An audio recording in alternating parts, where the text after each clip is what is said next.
I got an interesting one for you today.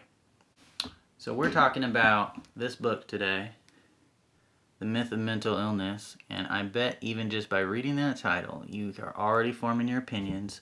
You're already having thoughts, and that's okay. You're allowed to have thoughts. I encourage thoughts and thinking, just like my shirt implies.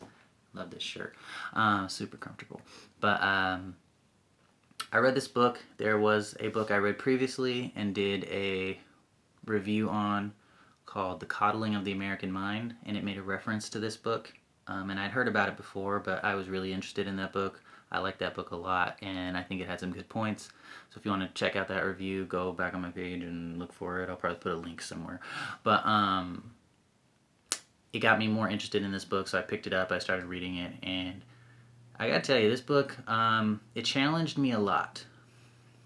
And I wouldn't say it challenged me because it was super difficult, even though the author, Thomas Szasz, he was talking a little bit like academically, and he used a couple of phrases in German and didn't translate them, so I had to like pull out my translator and like, German, how do you spell that?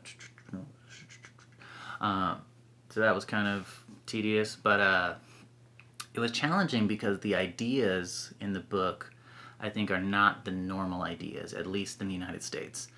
And because they're not normal and they challenge the accepted paradigm or the accepted zeitgeist, I think almost anything that is a challenge is difficult to even look at. But I think it's important. And I think if you can look at the idea, if you can sit with it, if you can think about it, it does provide some value, even at the very least as a thought exercise, because I think nothing is perfect and nothing is right just because we say it's right. We should really look and think about what we do and challenge and test the things we do to see if it's the best thing or even if it's a good thing. And on that, I really appreciate this author because he wrote this book in the 1960s. He was a psychiatrist. I think he was a psychiatrist. And he got a lot of flack for this, and nobody read his academic papers after that. He was a pretty well-read author before, like with academic papers and journals and stuff like that. But after he wrote this book, nobody wanted to mess with him because he was controversial and he challenged kind of the accepted theme. He was kind of like Galileo when Galileo was talking about how the Earth went around the sun instead of the sun going around the Earth. And Galileo was like, yeah, use a telescope, that's what I thought. And then the church was like, I'm mad at you, you're on house arrest forever, if you shut your mouth we're going to kill you. Because he challenged the accepted authority at that time. And I think this is what this author did. And whether or not you believe or you think that he's right or wrong, I think that takes a lot of courage, and so I applaud him for that. Just stepping out there and saying, hey guys, I think that there might be a better way, let's talk about it. So we're going to get into the content of this book. It's called The Myth of Mental Illness because in the book he goes over some of the history of what we know today as mental illness, and historically in the past we referred it to things like hysteria and madness. They've been old names for some of the stuff that has become mental illness today. And even looking at common symptoms, we've even called stuff that we call today mental illness, we might have even called it stuff like witchcraft before. And this is not me making a judgment on witchcraft is good or bad, or hysteria or madness or mental illness is good or bad. I'm saying historically, when we look at the symptoms, and when I'm talking about witchcraft right now, I'm talking about like Salem witch trials, or when they were like burning witches at the stake during the Middle Ages in Europe and stuff. That's what I'm talking about. But we made this transition from calling something madness or calling something hysteria to calling something mental illness, and this happened around in the 1800s. And when we started calling things mental illnesses, we started treating them more medically, or like they were medical problems for doctors and stuff like that. Because before, psychiatrists were not really doctors. But we started moving them into this position where they could diagnose. Like a psychiatrist today, it's very normal for them to diagnose and to prescribe medication. but that like wasn't what they did before. And so now that we're calling something mental illness and we're classifying it as an illness, and it's becoming more like what we call body illness in terms of how we treat it, it's changing the way that we treat all these ideas like depression and anxiety and bipolar and all these things like that. And not to say that these things don't exist, not to say that they don't affect people, and not to say that they can't be devastating. Just, are we treating them the right way? Are we looking at it in a way that benefits us, especially long term? Or are we looking at it in a way that is convenient or that helps certain people in the short term and really doesn't help all of us in the long term? And so there's some history in this book which I really appreciate.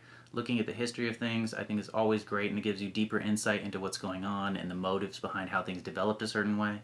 Interestingly enough, I talked to my brother about this book, and he was skeptical that Big Pharma had something to do with what we were talking about in this book. But this, from the historical perspective that is brought up in this book, this started happening in the 1800s, which was before large pharmaceutical companies existed. So I don't think that's true. And by putting the history in that book, in this book, it helps you just like dispel that. So, A+ for like doing some homework and looking at history.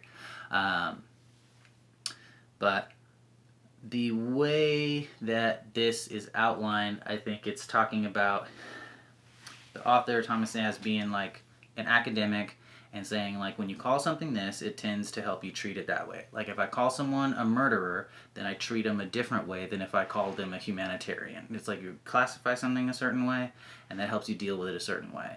And the argument in this book is there's a misclassification by calling things mental illnesses and treating them as kind of medical issues. And it has a lot of reasons why, and I think it lays them out pretty clearly. And then it goes into some of the psychology behind certain mental afflictions. But I think it's a good thought exercise. I think it can be very controversial depending on who you are. It can be very triggering or very challenging. But I think that kind of in line with what was being talked about in the Coddling of the American Mind, it's not terrible to be challenged or to be confronted. This is a book. I don't think the book is going to stab you or kidnap you or do something bad to you, where sometimes being challenged or confronted, like if a mugger comes up to you with a knife, like that's not good.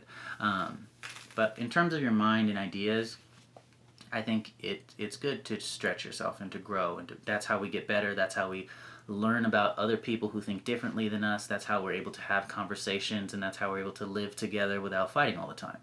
So to that extent, I think sharing ideas is very important. I applaud this guy. He pushed out a very unpopular opinion when this book was published in like the 1960s, and he kind of got blacklisted from his profession. But he spoke up, and he saw something different. And I think we, as a society, I know we condemn those people a lot that have different ideas, but there's a good amount of commending that I think should go into that, because that takes a lot of courage. Even if the idea is awful. I'm not saying this idea is bad, but it's different. So the book is The Myth of Mental Illness. I definitely think it's worth a read. It's a little bit textbooky. There are pictures, there's some graphs, so that's always great. And it comes on audiobook, because I convinced my mom to listen to it or to read it, and then she found it on audio, so she doesn't have to read it. But let me know what you think if you read this book. I think the title may be more of an attention grabber, so I would say don't let the title dissuade you from reading this book if it's already kind of off-putting to you. I think it has some good points. I'm not going to say that the ideas are totally 100% correct and everybody should immediately switch over to whatever the author is saying, but I think it's some stuff to think about, it's some stuff to sit on, and I think it brings different perspectives. In my mind, the more perspectives you can have on a certain thing, the better you can deal with it. and not to say that one perspective is right or one perspective is wrong, or one is good or one is bad. It's just, you can make better decisions and you can be more informed with your decisions. You make educated guesses when you're educated, when you have more perspectives, when you can see both sides.